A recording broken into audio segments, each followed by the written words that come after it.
Tuig 1993, unang natanawan sa mga Mindanawan ang Maayong Buntag Mindanao sa telebisyon.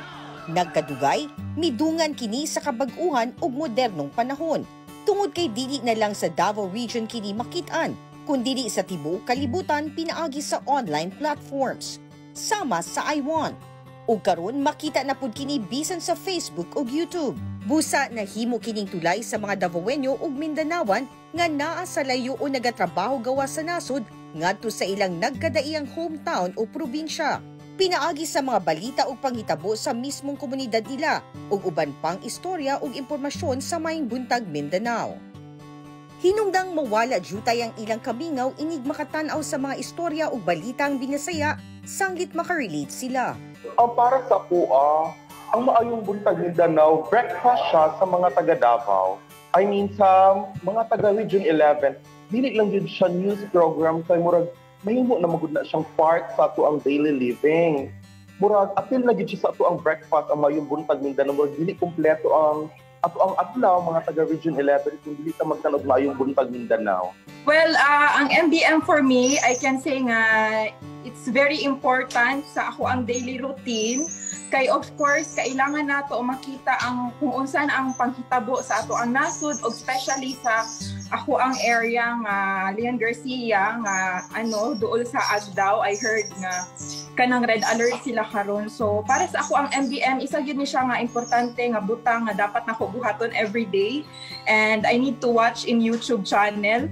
So after sa ako ang pagmata, dako siya og tabang sa para sa mga OFW, no, kaparehas nako kay syempre isa po ni siya sa kanang stress reliever, murag maka-happy man pud good nga makakita ta og mga information about sa ato ang nasod. Hello sa tanan akong family and friends dira sa Davao. Busa namugna ang segment sa Maayong Buntag Mindanao nga Hello Philippines, kung asa natagaan og pagtagad og kahigayunan ang mga overseas Filipino nga makakita sa telebisyon ug makatimbaya sa ilang pamilya dinhi sa Davao Region. Nakapaambit sab sila sa mga katikaran sa nasod nga ilang gikahimutangan. Na sila programs for the people nga maka-share pod sa ilahang greetings.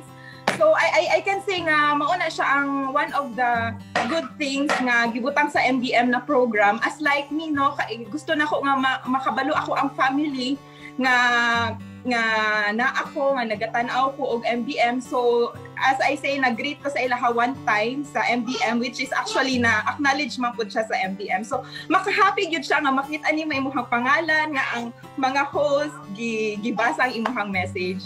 So yeah, murag isa siya sa things nga maka-enlighten or maka-happy sa mga OFWs. Maayong Buntag, especially sa mga taga Davao City.